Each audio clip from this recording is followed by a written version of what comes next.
What is going on, everybody? Welcome to the Father and Son Gaming Podcast right here on Active Reload Gaming. My name is Kobe, aka Kobe127. That is Kevin, aka Octane699. Dad, how you doing on this fine Monday afternoon / night for you? Not too bad. Actually, really excited to get in and jump into the review of Silent Hill F. Yeah, I mean, how's your weekend been? What did you get up to? Any recent pickups? Any games that you've been playing besides Silent Hill? What have you been up to? Actually, trying to get through Silent Hill, and we did have one good pickup that I didn't get a chance to start playing, but I cannot wait to play Ghost of Yotei. I mean, Ghost of Tsushima, one of my favorite games when it came out. Watching some of the gameplay of you on our channel, I thought that even more so. It's you didn't think it would be able to top, Tsushima, but it is definitely topping Tsushima. Oh, 100%. Yeah. And, to everyone in the chat, welcome. Welcome to our Twitch viewers, YouTube viewers, and TikTok viewers happening all right now. Yeah, this last week, we did start doing some experiments. We started streaming some games. We started with Hades 2 last week. And Hades 2, that has been my addiction recently. It is quite the game, and it definitely is giving some other games a run for its money this game of the year. As much as I love Expedition 33, man, Hades 2 is super polished, and I'm really enjoying it. I have beaten my first run of the game, though, in 6 hours. I think I've done 8, 9 runs, and I had one really good run, got to the final boss, Kronos, on the bottom layer, and I was able to beat the final boss at first try. So it was very gratifying. And, as an achievement hunter, I do feel a little smug. I was able to get one of the hardest achievements in the game right off the rip, which to the Hades 2 people who are watching this, I was actually able to get the achievement for wearing an Arachne outfit all the way to the end, which is pretty tough to do, but I had a pretty crack setup. Besides that, we also did stream Ghost of Yotei. Ghost of Yotei, I streamed about the first 2 hours of the game. Bombay's in the chat. Hello, welcome. Happy Monday to you.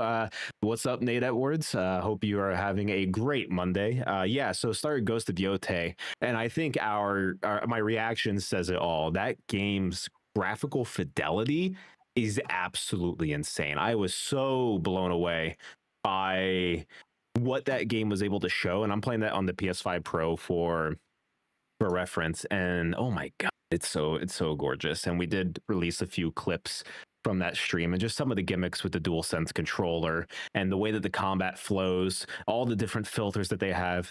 Ghost of Yotei is going to be a very special experience. Yeah, and I want to make sure I take my time to go through that, because that's what I did with Ghost of Tsushima. Was I made sure I sat down. It wasn't trying to force it through to get to the end of the game. I just wanted to enjoy, because at the end of the day, that's one of the things I really love about video games is I love to experience the talent that's put into it, the graphics, the storytelling, and I think Ghost of Yotei and Ghost of Tsushima have all of that wrapped up. The fidelity, the story, the music, everything. So that's why I really want to set time aside to make sure I give it its due process of going through that. 100%. I am so excited to get back into it and actually start playing more, but unfortunately Hades 2 is my addiction. But that being said, once again, welcome everyone to the Father and Son Gaming Podcast. We are live every Monday right here on Active Reload Gaming at 7 p.m. Eastern, 4 p.m. Pacific. As always, you can follow all of our socials right up here, and we do have a quick announcement about that. But Instagram, YouTube, and TikTok, we are at Active Reload Gaming. Twitter, X, and Twitch, we are at Active Rel. That is with an R-E-L, Active Rel Gaming. And we're now on Blue Sky. So to anyone who does have the Blue Sky social media app, we have now created a Blue Sky social media account, and we are at Active Reload, R-E-L-O-A-D, Active Reload Gaming. So hoping to engage with some folks over there as well. And as always, the QR code for our Discord is in the top left corner. So if you do have Discord and do want to join the server and chat with us and the community that we are trying to build, feel free to join the QR code, scan it, hop in and chat with us. We talk about recent pickups, current gaming news, what we're playing. Even Bombay in the chat is helping my dad through some hardware repairs and talking about like switching out screens on the Game Boy and getting an IPS screen on it. So it is not only just a community of people talking about games, it's actually a community of people with resources as well. And you can actually learn more about gaming and hardware there as well. Do you have anything to say about that, Dad? No, just pretty excited that we're expanding to a new platform, and just to know we're trying to get on Spotify and possibly Apple for the audio portion of this as well. We're trying to grow this at the right pace, not doing too much at first, and making sure that we iron out everything that we need to iron out. Yeah, as we're only 2 people, so it is a slow process, but we're doing it, we're getting there, and we appreciate all the support and help along the way. Just going over a little bit more of housekeeping with the schedule. Today is the Silent Hill F review, as you see. Tomorrow, we're going to be doing a horror franchise tier ranking because it is the start of Spooky Month. It is October. What better way than to debate what is the best horror video game franchises in existence? Doing S tier, A tier, B tier, C tier, and so on. Because I think my dad has a very different idea of what an S tier horror game is versus me. That being said, October 13th, it's going to be what it's like being in a sports game, the Ryan Ellis interview. Dad, do you want to talk about this one? Yes, again, we have Ryan Ellis. He's a professional NASCAR racer coming on next Monday, the 13th. We're going to talk a little bit about, how does it feel to be in a video game? How do they go about doing it? Is it a one for one? Does it really feel like, when you're behind the in the cockpit view, does it really feel like that when you're on the course? And also get to know a little bit about Ryan Ellis, because the reality is everybody knows him as a NASCAR driver, but on his free time, he's a gamer, just like all of us that are watching and listening right now. So get to know a little bit about the person and his gaming habits and bring him into our world, because that's what he does when his downtime's happening. So Yeah. excited for October 20th then is Redacted. We will talk about more about that once October 20th happens. October 27th is a handheld and VR discussion. As we're talking about Game Boys, and Edward says in the chat, IPS screens are the only way. But obviously, handhelds have made a huge resurgence recently. Ever since the Switch came out, everyone's been kind of trying to hop in on the handheld market. So we're gonna have DJ Soto live back. We're gonna start getting in depth with handhelds and VR, because I feel like they are in a similar market, and I think it'd be very interesting to actually break down what these two devices are like. November 3rd, we're going to be going over Keeper and Outer Worlds 2. I know my dad is very excited for the Outer Worlds 2, and I'm very excited for Keeper, the new game by Double Fine Productions, and Outer Worlds 2 is the new game by Obsidian Entertainment. So we're going to be reviewing those two games as well. November 10th is up in the air. Right now, we have it slotted for the Game Awards predictions episode. This is all slated on, hopefully, the Game Awards announcing the nominations for the games of the year. That being said, this could shift to November 17th, and we're going to pull up our Ghost of Yotei discussion to November 10th. All depends on when they release the nominations, so stay tuned for more information on that. But before we get into the actual Silent Hill review, we usually talk about recent pickups. Dad, do you have any recent pickups recently from this weekend? Yeah, the only thing I picked up, as I said, was the Ghost of Yotei. Kind of a light week because I'm so backed up on my backlogs and I'm trying to get it. But Ghost of Yotei was my pickup, and I cannot wait to start it. I just put in some extended a 1 terabyte SSD drive into my PlayStation 5, so it gives me enough memory. So it is loaded and ready to go. Yeah, I mean, obviously, I also got Ghost of Yotei. Was streaming it on Thursday, I believe, or Friday. And there is a couple other games that I was able to pick up over the weekend. The first one is Ready or Not. These are all on Xbox, but Ready or Not. This game has been out in early access for quite some time, but I think it had its 1.0 release this year, so picked it up for Xbox. Excited to try it with a few friends. A game called Nicktoons and the Dice of Destiny. I'm a huge Nickelodeon fan, and this mixing Nickelodeon with Dungeons and Dragons is right up my alley. So get my boy SpongeBob, Timmy Turner, some of the TMNT out there with some D&D dice rolling. It looks like it's going to be a pretty fun time. So I'm kind of curious to see what that's all going to be like. Got some Killing Floor 3. I was a huge fan of Killing Floor 2, so I'm very excited to see what Killing Floor 3 is like and see what kind of co-op mayhem this game actually brings. Lego Party has apparently been a surprising hit. So obviously the big party game out in the market has always been Super Mario Party. But that being said, Lego Party has reviewed extremely well, and this game is actually a lot of fun. If you are into the party game genre, don't sleep on Lego Party. Lego Party is actually pretty surprising. And then finally, I got Pac-Man Re-Pac 2. It's a new 3D platformer. It's a remake of Pac-Man World Re-Pac. It's super excited to get into this. They're also having a Sonic crossover DLC with this game, so there's going to be some new Sonic levels coming in to this game. So I think it's going to be very fun to play. Weren't they at PAX? They were at PAX, and this was one of the longest lines at PAX, surprisingly. Correct. A lot of people were out there for Pac-Man. I didn't realize how much, I mean, I knew Pac-Man is well beloved, but I didn't realize how much love there actually was. Nate Edwards in the chat says they got a Game Gear. Hell yeah. I know you've been looking for a Game Gear, Dad. It was a steal. I was with him when he picked them up, so it was a great deal he got there. And then Horse Tornado in the chat says, would love to see a future episode about two-player games from you guys. Yeah, I think that could be something that we could do. There is a lot of co-op games, and you even on the chat and podcast have been talking about the return of couch co-op and how couch co-op is needed. So maybe we should have a podcast kind of dedicated to the greatest couch co-op games of all time and talking about like where to start. Just to let you know what we're talking about on the behind the scenes is there's three. We're looking at three different aspects of our channel. One is what you see here, talking about the industry, reviewing games. Two is Kobe does a lot of streaming throughout the week, and three, we're talking about a video game / like a book club type thing. But one of the things Kobe and I just talked about today is he wants to get me on the streaming and go head to head so he can beat the old man up. Yeah. And I want I people said to that go back out in of the the gate, podcast and see how much he's talked crap on me. out of the gate, I said that I'm willing to come on and we do some co-op stuff. Maybe, Battlefield 6 we could co-op. But if there's a new boxing game that comes out, we'll definitely get on and go head to head. I am all for I do hopping want to on do NBA Jam. I'm all for hopping on Undisputed because you claim that the controller was a The malfunction. controller was broke. Yeah, The controller okay, was listen, broke. we can settle our differences. We can stream it live for people. We can do that. It is a new boxing game. It came out last year. I haven't played That's not since. new. Oh, listen, okay, now you're moving the goalposts.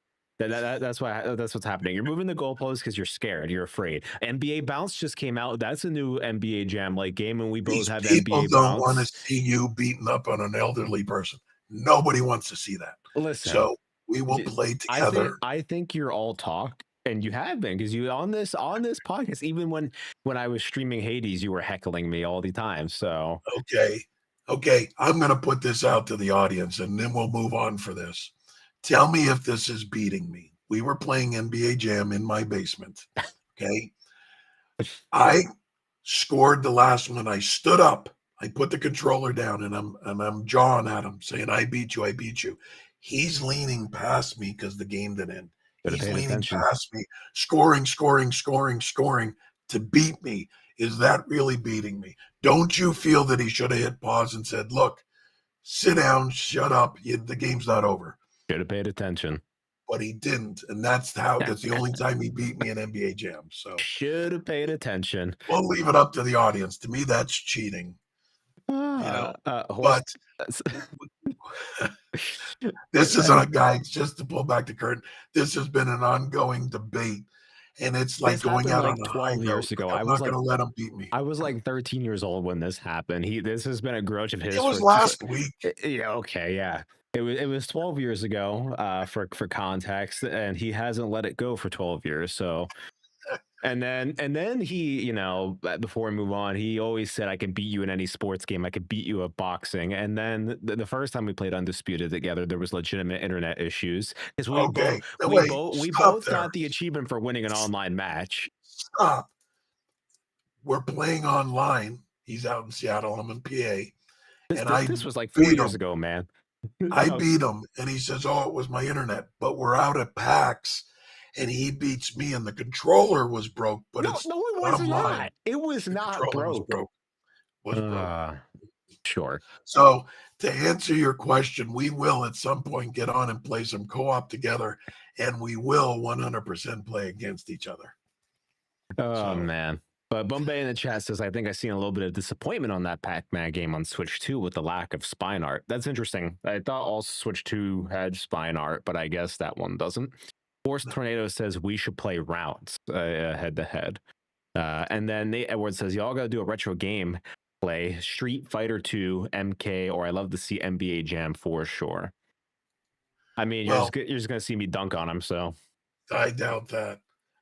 All you're going to hear is "It the shoes?" That's all you're going to hear. And he's on fire. That's all you hear all game when you play me. But anyway, that's part of the book club, video game club that we're looking to do. Is we're going to pick a game that has influenced other games throughout gaming history.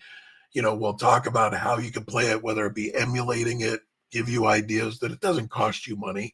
And then if you like it, then go out to a retro game store and buy the console and play it. And then we get a month to finish it, and we kind of all talk about it and see. We think that might be a fun segment. So just to kind of circle back so we can move on, there are 3 levels of this channel that we want to do. 1, what we do every Monday night that you see here. 2, the streaming aspect, whether it's Kobe streaming by himself, co-oping with me, or us against each other. And then 3, which is once a month, would be this book club idea, video game club. So we're trying to make this as robust, make it appeal to as many people, new gamers and retro gamers alike. And if there's something that you'd like to see, we'd like to hear, because we're always trying to make this the best channel that we possibly can. 100%. And with that, I think we should start moving on to Silent Hill F. So, like I said, today's topic is the Silent Hill F review. Silent Hill F is the newest game in the Silent Hill franchise. So, just for context, a little bit about Silent Hill F. In 1960s, Hanako's secluded town is consumed by a sudden fog, transforming her home into a haunting nightmare. As the town falls silent and the fog thickens, Hanako must navigate the twisted paths, solving complex puzzles and confronting grotesque monsters to survive. Immerse yourself in Hanako's world, imagined by renowned author Ryusuke 07, with entrancing music, including pieces by Akira Yamaoka, and beautiful visuals and a gripping tale of doubt, regret, and inescapable choices. Will Hanako embrace the beauty hidden with terror, or succumb to the madness that lies ahead? This game has released on PC, Xbox Series X, and PS5. It came out on September 25th, 2025, and it's developed by NeoBards and published by Konami.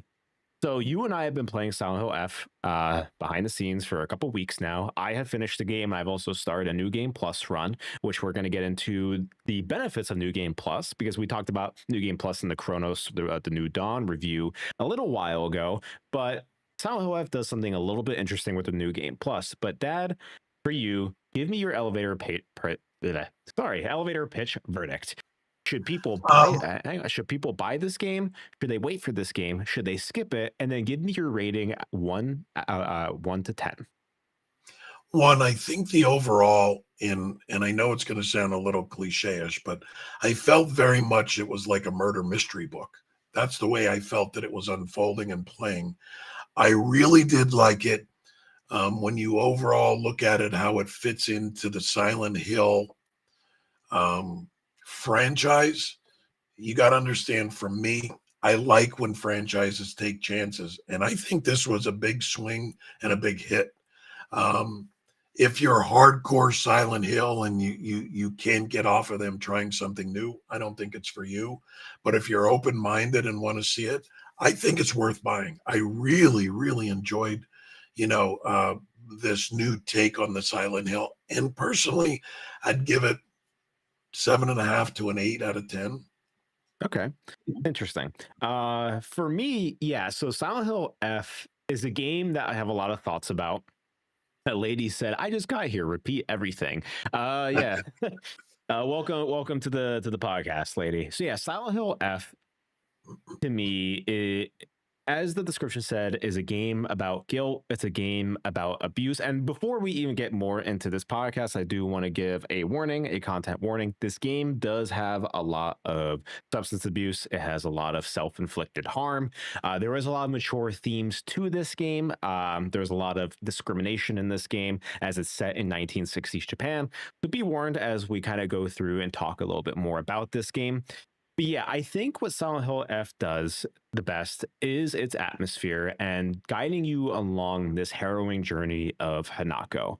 I think stepping foot into the point of view of a teenage high schooler who is so self-inflicted with doubt, guilt, and themes of discrimination in this world, it really sets for an interesting piece in the Silent Hill mythos. This is the first time that Silent Hill has been apart from the actual Silent Hill that we know about. This is a Silent Hill set in a completely new location, and it really lends into the whole Silent Hill is the mindset of your own self-inflicted doubt, your own self-inflicted guilt.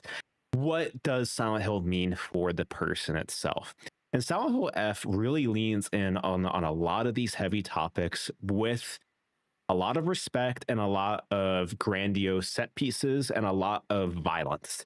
And I think Silent Hill F to me is a game that surprised me every step of the way. And it's one that first where I was taken a little back because I was like, okay, this game feels a little sluggish to start.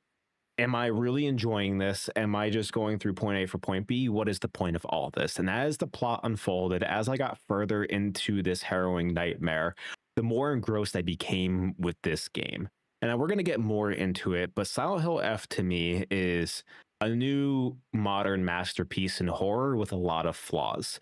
Um, I think I would give this game a 9 out of 10. I really enjoyed Silent Hill F. It is not without its flaws, but once you see the ending and the game becomes full circle and you really dive deeper into the themes, into the psychological horror, I think you will be very impressed with Silent Hill. And I do urge people to give it its chance because there's much more that meets the eye.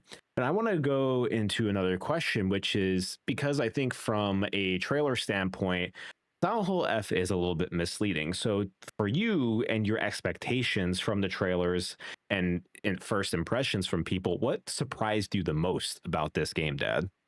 Well, first off, I just want to say, just to echo of the first thing you just said, I really believe that this was 100% horror through beauty. Like, I just believe that that's the way it was said. But I think what really surprised me more than anything is the story that I was following. Like, it's unlike really any other Silent Hill story. So, first, I don't know that I was surprised, like, oh my goodness, this isn't, because they already set the stage that it's not your typical Silent Hill. So I wasn't going into this with any preconceived notions like I would if it was the next Silent Hill in the regular Silent Hill franchise. Then I would know what to expect and I would be able to judge it against. I think this is such a standalone Silent Hill iteration that you can't really go in with it with expectations of the Silent Hill that you know. 100%. And that's the thing is I think if people go in with expectations of the original Silent Hill games, I think you're going to be left a little disappointed because at the end of the day, this isn't a traditional Silent Hill game.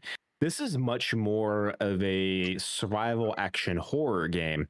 And I mean, all survival are action, but like this definitely takes inspirations from the modern Souls genre. You know, you have your stamina management, you have your health that you have to heal, like there are your shrines that you go to, but when you die, you go to checkpoints.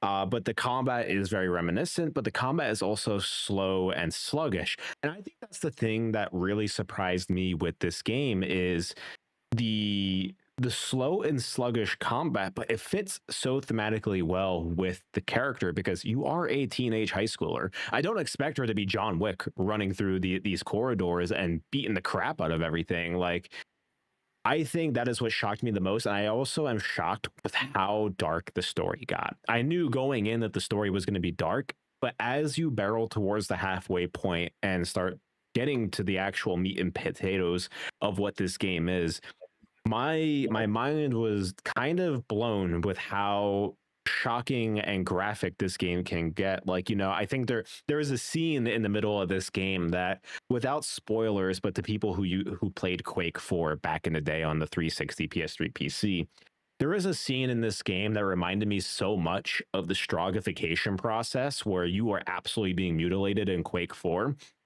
There is a scene like that in this game that genuinely terrified me, not because it was like scary, but because of the context, because of the theming and what everything meant. It was just kind of disturbing and gross. And this game definitely is nightmare fuel without being heavily reliant on jump scares. And I think it fit well into the psychological horror aspect of the series. I think, though, when you talk about the combat, I think this combat is very comparable to Silent Hill Homecoming. So I feel that that was combat, but excuse me, I think you hit the nail on the head. Like, for the character, the combat fit. Yes. Like you said, it's not John Wick, blah, blah, going in. It went to fit with the character and how they were trying to set this character up. I think the combat fit very well with the character. Yeah, and the thing is, like, they explain in World that she is like a high school track star, and like the game relies a lot on you running away, and the running feels great. It feels like fluid. It feels tight to control. But with combat, like I don't expect her to be a pro at combat because she's not. She's a high schooler at the end of the day. So it makes sense for why the combat feels kind of slow and sluggish. Because I think if you were in this situation, you were a 16-year-old and you're picking up a pipe for the first time or a sledgehammer or a fireman's axe, like you're not going to be swinging that thing with ease. So I think it just thematically makes sense for what this story is trying to tell. That's the other thing too that I think, and correct me if I'm wrong, I think this is going to be the first Silent Hill that didn't have a gun. Yes, there are no guns in this game. And I think it makes sense. I like that there's no guns in this game. Now, there are some weapons that I did not anticipate happening. I thought there was some really exciting things, especially later in the game, that you don't need the gun because there is some actual craziness that they do with the combat system later on, especially around the halfway point when I talk about like the mutilation process. Like they really do some interesting things with the combat. So I do want to get into some very light spoilers. You know, if you really want to go in the Silent Hill F blind, you can mute this part for the time being. But we're just kind of going over story and themes, kind of very high level. Not going to get into story specifics or spoilers. But to you, Dad, I want to ask, how well does the 1960s Japanese setting serve the franchise's trademark psychological horror? Like I said, this is the first time that you're not in Silent Hill. You're in a completely new location. Do you think this setting, especially with the added context of all the discrimination, putting yourself into the shoes of a 16-year-old Japanese high school girl student, do you think this served well for the psychological horror? I do. And again, I read this after the fact, but I guess the 1960 portrayal of the town here is super, super accurate. I read that after the fact, but I love that I told you, I like when franchises take a little bit of a different, angle to something and try something new. Sometimes it's a home run, sometimes it's not. And I do agree with them stepping out of their skin trying this. I think again, the graphics and the portrayal of the Japanese town was incredible. I thought that the detail in it was super detailed. I read this after the fact, but I did recognize it that they had set pieces built in here that was to the time period and things that you would have only seen in Japan at that time. So I am 100% thrilled with the portrayal that they did of this Japanese town during this time. Yeah, I agree. And I do, so much of this game is based on the discrimination of the 1960s Japan. And I think especially seeing some of the creature designs in this game, seeing where you're at playing it, I absolutely think the setting serves extremely well for the psychological horror because it does something that, like I said, we've really never seen in this franchise before. And I think it's a welcome addition. I'm glad that it's not in Silent Hill. I'm glad that this is a completely new setting because then this allows the Silent Hill area to expand beyond just the normal town itself. And this really allows for some creative liberties for the makers of these games. And it's not just the town that they did, but what do they call it? The other world that you go to. The Even Dark that, Shrine. even that they made that very Japanese influenced, which I really liked. The Dark Shrine I mean, part there's of it. even like a lot of Japanese mythology that is seen in this game, especially within the Dark Shrine. There's a lot of mythological creatures, a lot of unsettling themes, and there are like, especially later on, and especially in some of the boss designs, you can see a lot of Japanese mythological horror being implemented into this game. And I think it just really rounds out this entire theming that they're really trying to portray. And on top of that, with some of these designs, the designs have so much more meaning than what really meets the eye. And I think that is what really makes this whole Silent Hill F really special. Um, Kind of leading on this, the main character, Hinako, as a lead. I've seen a lot of discourse online whether or not her arc is empowering, exploitative, or somewhere in between, and talking about standout scenes in the game. To me, I did not find this plot to be exploitative at all or empowering. I think this is an in between kind of story, and she's an in between kind of lead because there is a lot of abuse in this game of all sorts, and I think the thing is they don't glorify it, but they keep it realistic, and that is what I appreciate. It's not there just for shock, I would say. There is purpose in all of the brutality in this game, and I think it lends to the deeper meaning of what Silent Hill F is trying to portray.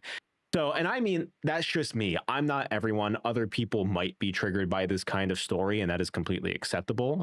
Do read up on the content warnings before going into this game, because, like I said, there is a lot of heavy material in this, and it might just not be for everyone, and that is fine. I'm not trying to force you to play this at all, giving my opinions, but I didn't find it to be exploitative in any way or shock just for shock value. I really enjoyed what they were able to portray, and I think they kept it realistic enough that it made thematic sense.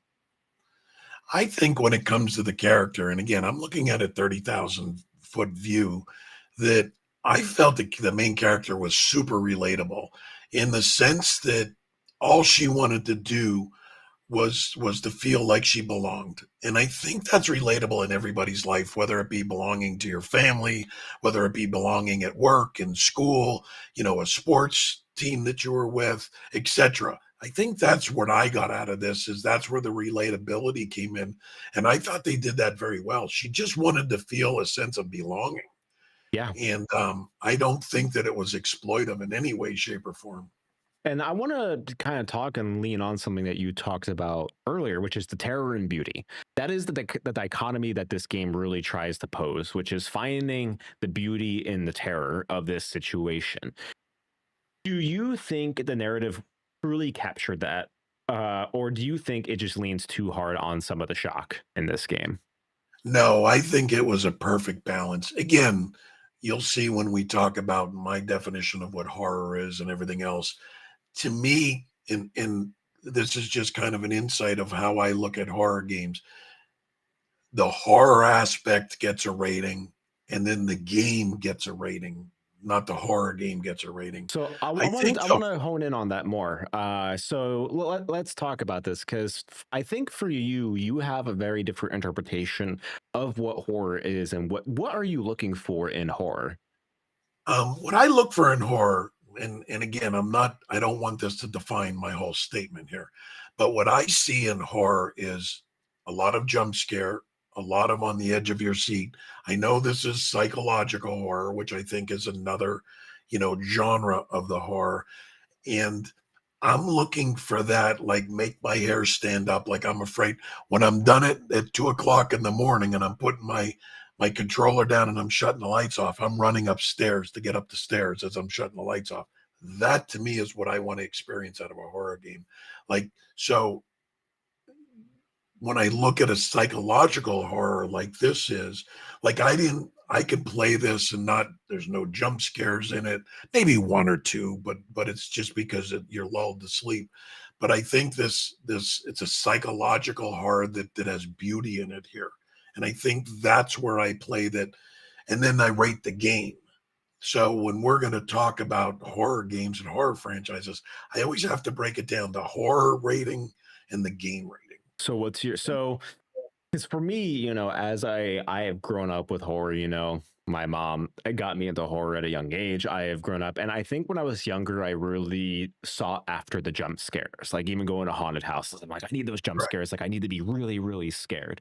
And I think as I've grown older, I've looked for more of the mature horror stories, and I think this absolutely nails it on the head. And I absolutely love and that's the thing. Horror is so subjective, and there is so many different subgenres of horror that anyone can find any kind of love in horror. So like for me, I think for what this was trying to portray, I really like that deeper meaning. I like that deeper exploration of themes. And I think this really just nailed it.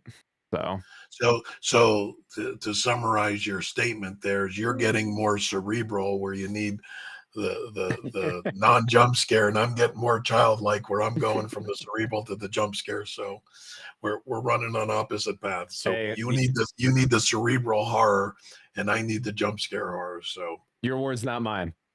I didn't say it. You said it.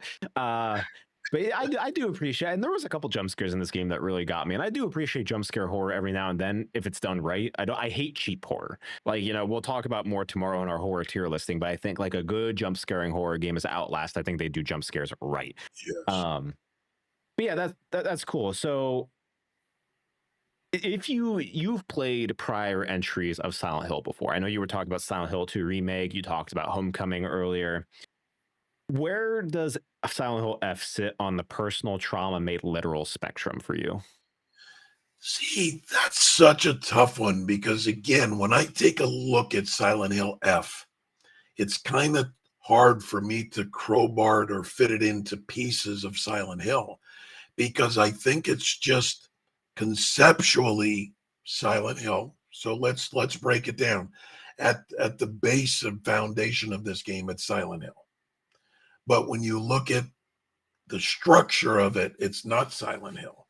So I think that this is the hardest one for me to rate that way. That I have to just say this is the special occasion, the anomaly in the Silent Hill franchise that you can't say, well, this is my third favorite iteration because they took a shot and did something different.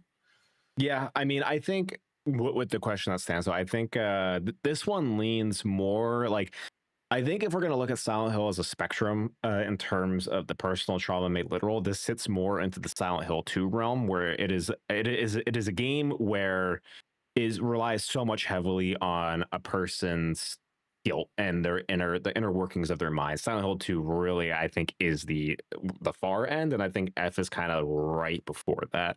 Lady asked, do you ever get real scared playing these kind of games? For me, not Silent Hill. No, I don't get scared. Actually, I lie. I had nightmares about Silent Hill. I'll own up to it. That after the first night of playing, I dreamt that I was in Silent Hill. So yeah, this game bothered me to a certain extent. But like the Resident Evils, no, I don't. I think it just depends on what the game is showing me that can deeply bother me at points. This is what we'll kind of talk about tomorrow when I break it out from the horror in the game. The horror on Silent Hill F, I give a 3 out of 10. Like, I don't think this was nothing to me. It was beautiful horror. That's why I said that in the beginning. Like they portrayed this horror through beauty. Like when you see the bosses and the bigger, like it's beautiful horror. Even when you go through and have the scary portions of it that you're just not walking through the town, it's beautiful horror. So horror wise, this is a 3 for me. Yeah. Bombay asked that baby thing didn't haunt you from Village. I know exactly the scene you're talking about. So do I. Not as much as Resident Evil 7 in VR. I think the Baker Mansion, especially fighting, I think her name was Margaret, the wife. Chasing you. Yeah. I had the PSVR at the time, so I was able to play Resident Evil 7 entirely in PSVR, and that was an experience that deeply scared the shit out of me. Yeah, that one scared me pretty good because you were in VR. Yeah. So I kind of want to hone more in on the beauty as we're talking about it. There's a lot of red spider lily imagery throughout this game and a lot of flower motifs. You can see it in the enemy design. You can see it on the fields. Do you think that was effective or gimmicky? And for the audience and for you, red spider lilies symbolize death, loss, final goodbyes, and the afterlife. Do you think it was a gimmick or do you think it was effective? I think it was effective because one, it just goes to show you how deep the story got in lore of Japanese. So that's what I like. Two, it's all part of that beauty. I think that it's not spider webs that you would see walking through here. It's those red vines and the flowers. So that to me showed part of that horror beauty. And I know I keep leaning on that statement that I made, but that's the best way that I can explain because the horror beauty wasn't just one, it was throughout the entire game of what I played so far. There is a sense where the beautiful horror is more unsettling than the classic horror, in my opinion. Like I think I was more unsettled by the red spider lilies and the flower creatures rather than just like cobwebs everywhere. Like it added a unique visual aspect to the game that I really enjoyed. And I think with the dichotomy of this game, it really just lends well to the overall experience. But I Um, think the monster creation was so unique, and I think that's where, when I look at it from looking at a Souls like, because I won't play them because they don't have a slider of difficulty, that's where I think that it looks Souls like to me. I think the monsters were very Souls like. you just had The to bring up the creation. difficulty slider. You just had to shoehorn it in. Another thing. Lady asks, "What's your ideal Halloween costume you rock this year?" My girlfriend and I were planning on doing Expedition 33 baguette uniform. That is what we're going to be doing for the spooky season. Me, I'm just gonna play an old man with a video game controller in my hand. He's he's half a step away. Oh, there it is. There it is. Now he's in Halloween costume mode. My costume's on, my costume's off. There you go. Do you think in this game? Because I think for me it really worked. I, the soundscape and soundtrack in this game I really want to hone in on for a bit. I think especially there's a couple scenes that will like like sequences in your mind that really helped elevate it. For me, I think the soundscape is very terrifying. It's very gritty. And I love the soundtrack because it has like that staticiness to it, and there is just a lot of unsettledness to it. And you can hear like voices whispered to you in the soundtrack, and like you hear like this throat humming every now and then I that was really gonna say that. adds to this soundscape. And I think a moment was very early on in the game, so not a lot of spoilers, that really adds to the overall tension with these sounds is a scarecrow puzzle where you go and there's a whole bunch of scarecrows in a field and you have to read the notes in order to figure it out. And you go up, and if you pick right, the body like kind of twists, all exorcist like. If you remember the exorcist crawling down the stairs, they twist in that contorted motion and they start pointing you in other directions. And hearing that sound just kind of crackle and kind of like the bones cracking of these scarecrows really was deeply unsettling. That was one of the areas, the scarecrows, that really kind of freaked me out, because especially when you pick wrong, you don't know that you're picking right. And they do the same motion, but then they come and try to kill you. But I do agree with the sound. Like, I love it that it had, because it's funny you said about the throat. I love that throat sound. I love that they would do, one section would be, I don't know what the Japanese, instruments are, but the plucking of the guitar type instrument, everything. I think that they hit it out of the park when it comes to the sound here, and I think they did it right. It's one of these that, just like a horror movie, the hair on your arm stands up before anything happens based upon the music coming in. So I thought they put the music in the right places here, that you knew something was coming. It gets the excitement and the anxiety up in you, and that's kind of what made it fun.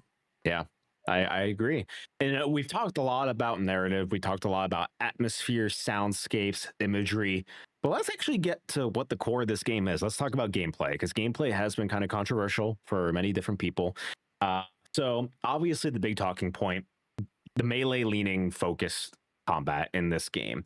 People say it's Souls-like adjacent. I can see the argument being made. I don't think this is a Souls-like game by any stretch of the means, but I can see where people make that comparison. So let's talk about the combat. Do you think it fit this game well? Do you think it was clunky? Do you think it felt good? Do you think it amplified the vulnerability of the character? I want to start talking about the actual combat, because I'll start first. I think the combat was good for what it was going for, but I think the combat failed when you were in tight corridors with multiple enemies. There's been many moments in the game where I was sitting there and I was getting swarmed by maybe 6 enemies, and I was playing on hard difficulty. I don't know what were you playing on story mode? Of course I was. All right. So I was playing on hard, and I do know that with the lower difficulties, they do lessen the amount of enemies on screen. But I do think when it was like when you're out in the open fields and you're able to run away, I think the combat works. But the combat becomes increasingly frustrating when you are getting ganged up on in a lot of tight corridors, and especially when you're trying to do wide swings or overhead and you're getting caught on the walls and you really don't have a lot of room to move. I think that's where it starts to fail. Do you agree? What do you think about the combat? Yeah, 100%. Because I was going to bring it up. My biggest frustration that I would have, and there's parts, and I'm not giving anything away. There's parts of them that you get this long. I forget what they call the long stick with the harpoon looking thing, and I would fight the same fight style for everybody. And when you were in a hallway, and the hallway had dressers or something in it, you couldn't use that. Like I had to switch to a knife or something small, because as you would swing, that I would hit 100 out of 100 in an open field or a bigger area. You'd get caught, and then again, they'd be killing you. And I agree 100%. One on one outside of that corridor, I thought I liked the combat. I thought it fit the character well. But once you got two or three or four enemies on you, the combat didn't work. It just didn't work. You had to learn how to kind of hit, run away, have one chase, turn around, hit. But then you had that balance of stamina. Like it was kind of tough at Yeah. times. And I'm so used to stamina management in games, but I will give the criticism that I don't think stamina regenerated fast enough in this game at all. I think especially when dodging is such a core component of this game, and I think they really want you to lean in on the parrying of the game because that doesn't consume stamina. But if you are just dodging, and there are perfect dodges to replenish your stamina immediately, but you have to obviously be perfect, pixel perfect with that. I do think the stamina cost ratio in this is a little unforgiving at points, and I do wish that they did have some fine tuning. The other thing I wanted to say is the one problem I did find with the game, there is no rewards for seeking combat. The one thing is there is an upgrade system in this game. You find these trinkets in a sense to enshrine to the checkpoint system, and you get faith. You use faith and emu in order to upgrade your character's progression, abilities, and skills. Faith is the currency. Faith is the currency. Now, I think the one thing they absolutely missed out on is granting faith for enemies defeated. That should have absolutely been in this game, in my opinion, because without any faith being granted based upon enemy About the stamina, I think where I was really, frustrated is when you're in combat, even single combat, it gets to the point where you got to figure out, am I going to swing or am I going to dodge? And then you ought to just wait, because then once the stamina goes down, you can't run away to have it clear up, because that takes stamina. So the problem I had was swinging took stamina, dodging took stamina, and running took stamina. That you were always in this predicament: do I swing or do I dodge? And then regardless of what you do, you're standing there helpless, where the enemy would just, like you're seeing on the screen, this enemy gave me a lot of problems, that when I would dodge, he'd have like a 5 swing attack to kill you right away. Also, I just want to ask the chat for whoever is there. Our OBS did drop there for a second and we did disconnect, and I see we're reconnected. So I just want to make sure that we are all good to go here. So if anyone in chat could just give a thumbs up, or dad, or anyone in TikTok, just say yay. We're good to go, so we can continue to do this podcast. TikTok's good. Okay, TikTok is good. Cool. Yeah, because I know you messaged me saying I was starting to freeze. But yeah, Okay, Bombay says we are back on Twitch as well. We have 15 viewers all hopping in, along with more TikTok people. So welcome everyone. Sorry for the quick drop. I guess internet just went out for a second. But You might, if you're on YouTube, you might have to refresh. yeah. So welcome back everyone. So yeah, we were talking about the reward system and the combat. Do you have anything else to say that you wish there was rewards to it? Yeah, it's not the rewards. I don't know how much everybody heard, but I think the biggest frustration that I had was, you were running out of stamina and you had to guess, do I swing? Do I dodge? because either one of them is going to deplete you completely in stamina, and then you're going to take hits from the enemy. So I thought that was the biggest frustration. But yes, there should have been something that gave some faith currency, because I did. If I can run away from them and close a door behind me, I did it. Yeah, fully agree. So with that, I do want to move on to the other big part of the game, which is the puzzles. Puzzles exploration. Do you think the puzzles and the exploration was satisfying in the game? Did you feel mentally engaged with the puzzles, or do you think they were just kind of bullshit?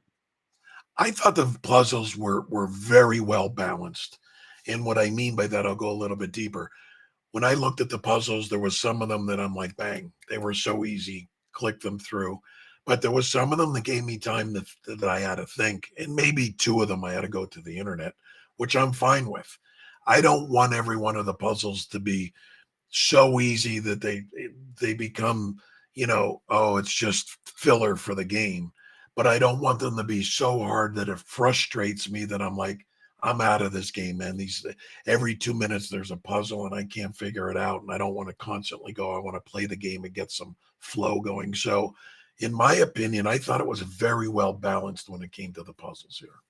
Yeah, I do think so. And the cool thing what this game does is that this game is it has different puzzle difficulty sliders, and each puzzle in the game, depending on the difficulty, is actually a different solution. So whatever you play on story mode is different from hard, and hard is different from Lost in the Fog mode. And I think that was a really cool system because it actually adds to more of the replayability value of the game, that you aren't going to be speeding through the actual puzzles themselves. I did use a guide once for the puzzles.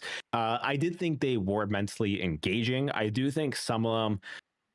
There is a meme going online where it's like story mode is like 1 + 1 = 2, hard mode is calculus, and Lost in the Fog is your Albert Einstein. And it's like there, some of the notes in the game and like trying to actually deduce what the puzzles are trying to tell you can be a little cumbersome at times, but if you put on the thinking cap, I think anyone can get through them. Or like Dad said, just look it up. I'm not going If to you judge you. if you look it up, just as a word of advice, because it'll get frustrating. If you decide to look anything up, make sure you put looking for, lock combination on Silent Hill F story mode, hard mode, Lost in the Fog. Because if you just say looking for that lock combination or something, it'll frustrate you because it may be giving the hard one. As Kobe said, each one is different in a different combination. So make sure you put story mode or whatever mode you're in. Yeah, and the other thing that I really want to point out is with the puzzles, so the cool thing is this game has a really nice journal, and if you are trying to look up stuff, you can totally just go to the puzzle name in the journal, but you are able to quickly reference the actual puzzle clues right away in the journal, and I think it was actually very well thought out and very well written. The other thing I want to kind of go into with the journal is the one thing that, in a lot of games, I usually don't read the notes as much because notes, I'm like, yeah, like it's just a little bit of extra lore. The notes and collectibles in this game add so much more to the story than I was anticipating that, like, I highly encourage everyone to go and seek out notes because it really kind of clues you in on what this story actually is and will help you deduce what the overall theming of the story is as well. So definitely be on the search out and always be referencing your journal. What's funny is, as I said in the opening of this, that I felt this was a murder mystery book. And that's why when you read them, the notes, which I don't read them much to begin with, but I started to read these, and it's like, oh my goodness, this story is this. And then you read something else, oh my goodness, no, it's this. It's like who done it almost. That's why you read Yeah. them, because it does add so much to the game. So I do want to go in more on a technical aspect of the game. What platform did you play it on, and how was the performance and overall polish of the game? Did you experience performance drops? Did you experience any kind of bugs? And what platform was this on? I was playing it on the Xbox platform, and I thought it ran smooth as butter. The only thing that I saw is anybody that plays Unreal Engine 5 created stuff. I got the Unreal Engine 5 stutter going on every so often, but I didn't have any issues with save points. I didn't have any issues with, shutdown and restarts. I didn't have any glitching. I certainly didn't have any tearing or rubber banding of any sort. I thought it was a polished, super polished game.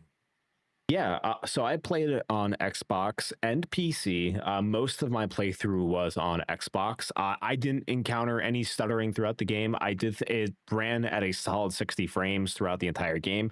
Game is a looker, man. It is absolutely stunning. Like, it is built in Unreal 5, and I think the visual fidelity of this game, the facial animations, the actual animations, like, and the environmental detail, all of it was really good. Did you agree?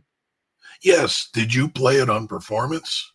I did play it on performance mode. I didn't play it on quality, so it was locked to a solid 60. I Go. played it on quality, which was a 30, I think it was, and it was still butter to me.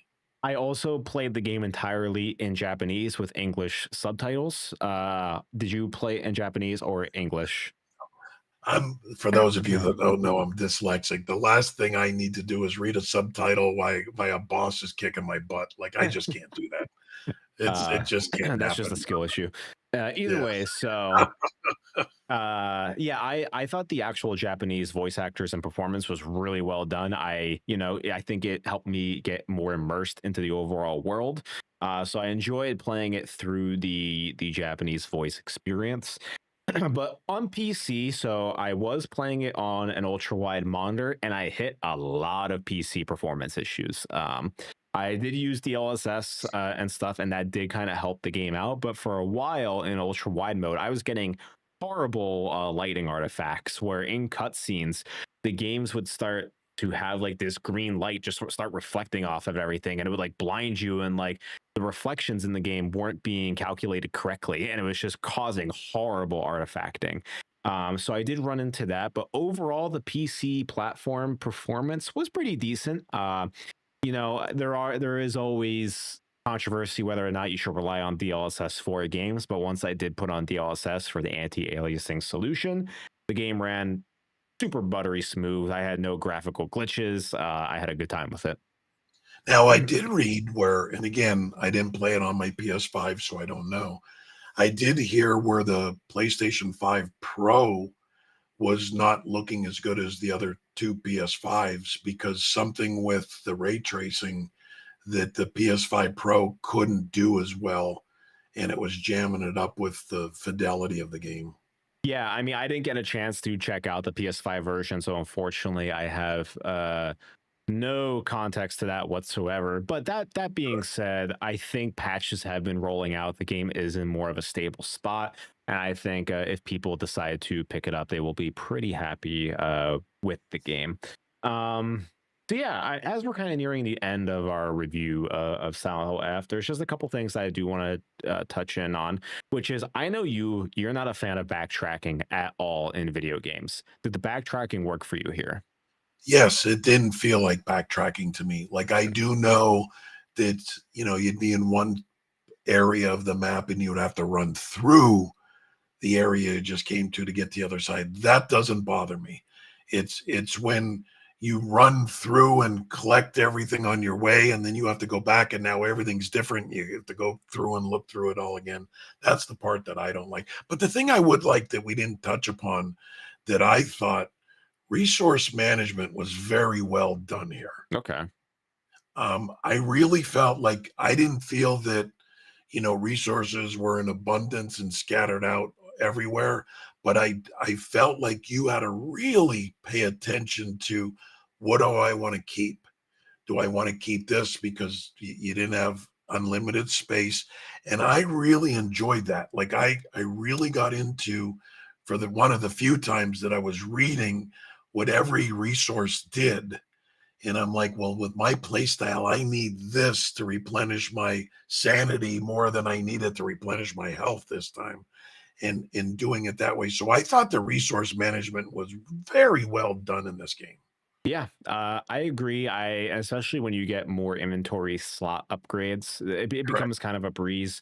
Um, but yeah, I agree. I didn't have any issues with it. I think this inventory management system was as we reviewed Chronos, I think this one was a lot better than Chronos. I think the way they do stacking, I think Correct.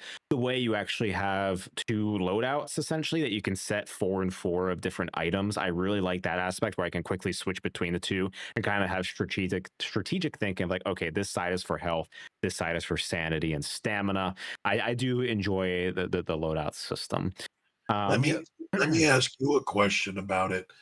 How do you feel that you finished your first run and it doesn't answer all the questions? Yeah, so that's the next thing I wanted to get into. So, for people who are unaware, the Silent Hill F is a game that you cannot finish once and get all of your answers. You can get 70% of them and you can have a good idea of what the story is. But I'm going to use this analogy. For anyone who has played Nier Automata, it has a Nier Automata gimmick where finishing the game once isn't finishing the game. This game wants you to play multiple times. And every time you play the game, you will get new cutscenes, you will get new dialogue, and there are new endings to explore. And there are scenarios. I'm in my first New Game Plus run through, and there's already scenarios that play out way differently, especially in some of the early cutscenes that did not play what they were in the original run. And I find that to be one adds so much replay value. And I think once you get on the opposite end of this story, it makes sense why this was a creative decision. There are 5 endings to the game. One of them is a joke ending. So if you really want full context of the full story, kind of have to hit 4 endings. And I think it does come down to the player. It adds a lot of value for the money that you're spending on the game. I will say, this game is $70 up front, and to have that much content where it does want you to do 2 to 3 playthroughs in order to get the full experience. And there are new weapons, there's new enemy varieties, there's a whole new puzzle solutions to explore. You will get your money's worth in the game. I am enjoying experiencing the new story because it adds so much more complexity. It adds so many more layers than I had originally imagined.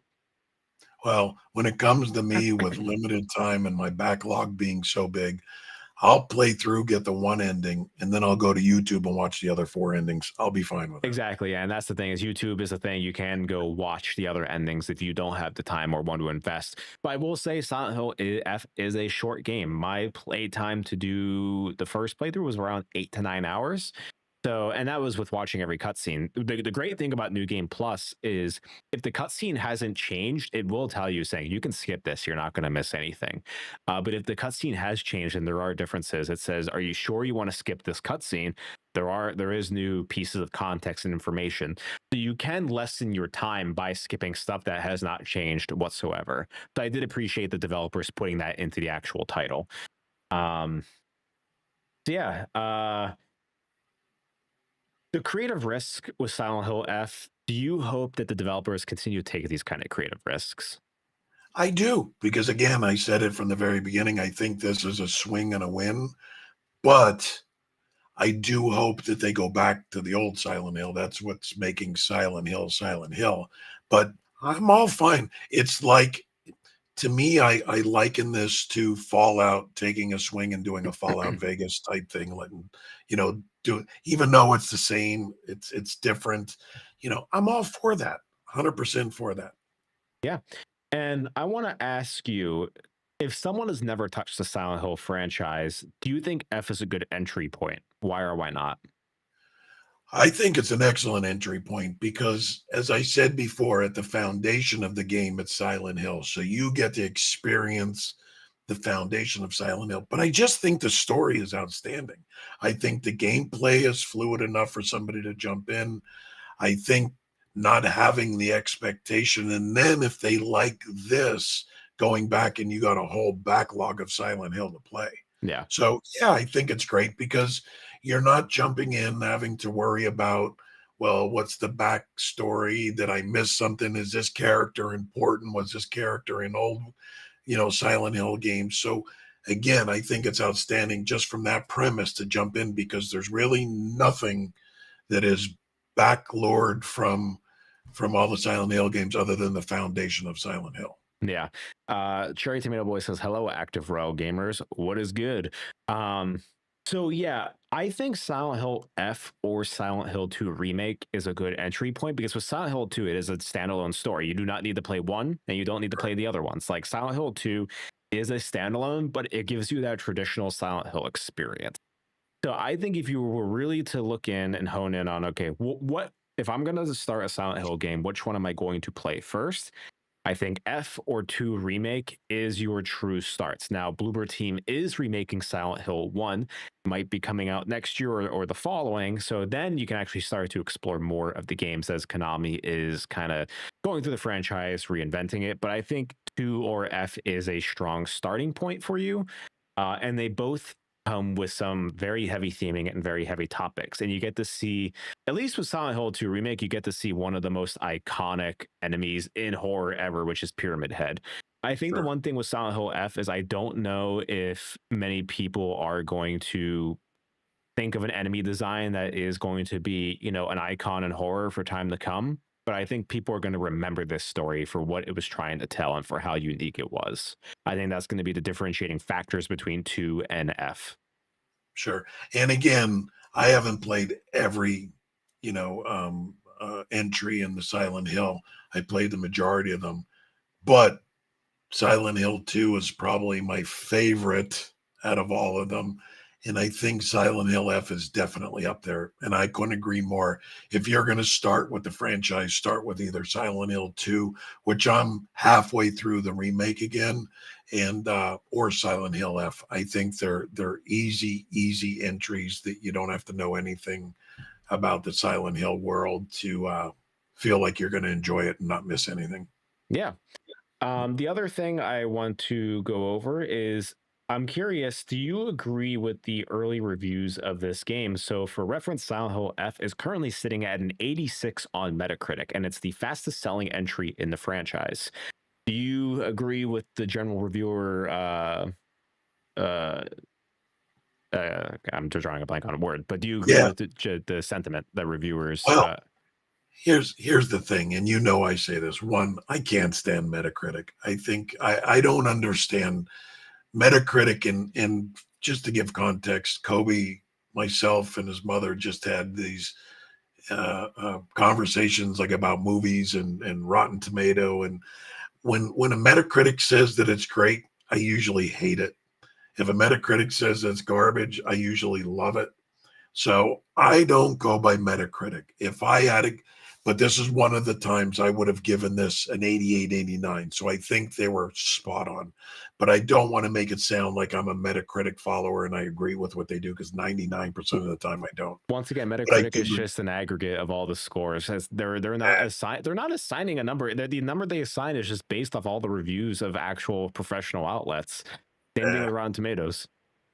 Still don't believe with them. Again, there's movies and games that they say are horrible, and I absolutely love them. I have a cult following with stuff, so I like to go in and really not pay attention to what I let's just I'll end it with this.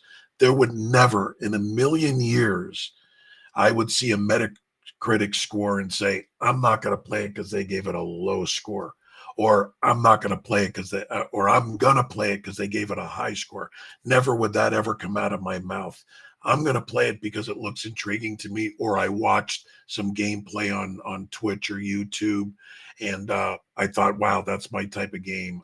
That's when I'd play it. But I think they got the score right. If I was going to score this, it'd be an 88, 89. Go play Lord of the Rings Gollum. It'll be your new hit cult classic. There Um, you go. Yeah, and the other thing is, I kind of, we talked about this in the last review. Is this achievement list shit or a hit? And I'm going to just kind of briefly go over. There is a lot of story-related achievements in this game, but in order to fully 100% this achievement list, it does require a minimum of 3 full playthroughs.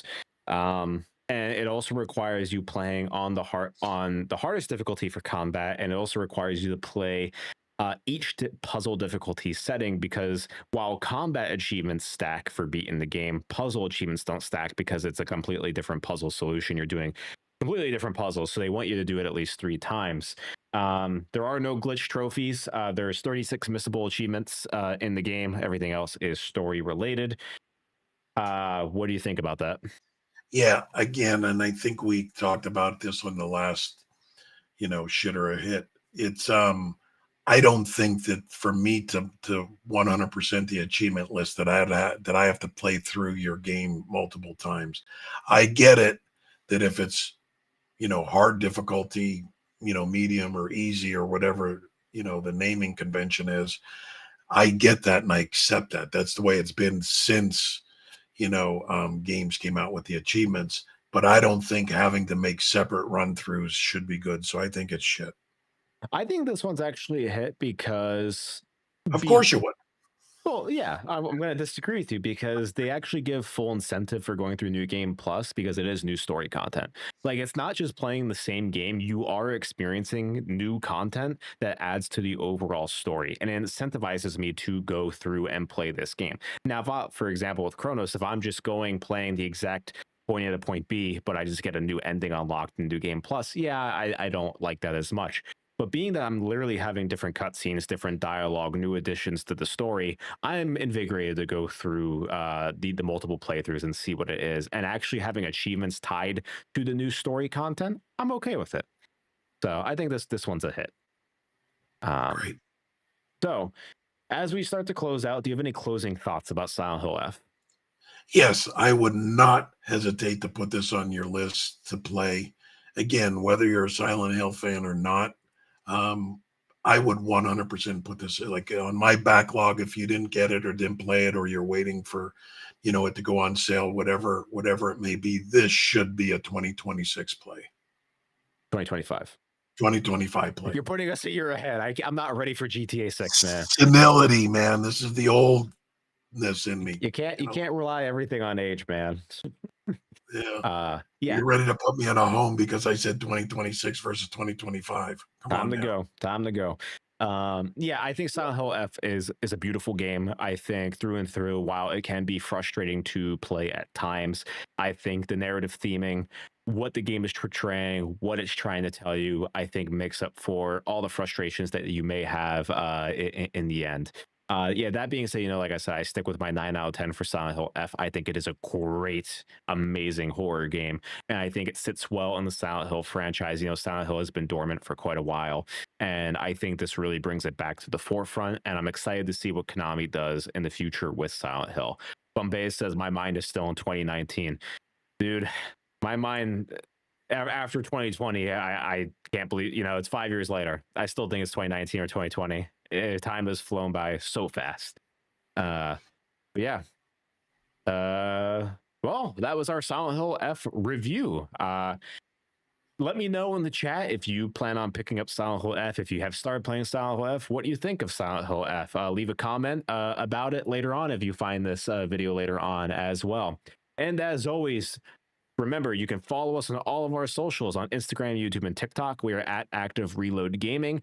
Twitter and Twitch, we are at Active Rel. That is with an REL, Active Rel Gaming. And we are now on Blue Sky. On Blue Sky, we're at Active Reload Gaming. So go give us a follow over there. Up at the top left corner is our Discord. Feel free to scan the QR code link, come join the community that we're trying to build, and chat with us and talk about all things gaming. Next week, the main podcast is going to be the Ryan Ellis interview, talking about what it's like being in a sports game and kind of getting to know a professional athlete and what they are currently playing. Tomorrow, we are back for a special father and son gaming podcast episode where we are going to be doing a tier listing of the horror franchises. So going through S tier, A tier, all the way down to F tier and kind of talking about what we're looking for in horror. That being said, stay tuned. Later this evening, I will be back with a stream. I'm going to be, it's spooky month. I'm going to be checking out Alien Rogue Incursion Evolved Edition. I got that on the PC. I love Alien Isolation, and this is a VR game turned normal game. So I'm curious to see how a VR to normal playstyle translation actually plays out. I don't think that's been done before from my knowledge. This might be one of the first times that we're seeing. I know Half-Life Alyx had a mod conversion, but like an actual studio going in, being funded and just translating their game from VR to normal play on a 2D screen. Curious to see what that's going to be like. So stay tuned for that. So the streaming is not done just yet. We'll be back in probably an hour or so and stream for about an hour and a half just to see what the game is like and give my impressions on it. Dad, do you have anything to say? I do not. I appreciate everybody tuning in, and hopefully you'll tune in tomorrow for our horror and next week for our special guest, Ryan Ellis. Yeah. And as always, have an amazing Monday. Have a great rest of your week, everyone. And we will see you guys later. See ya.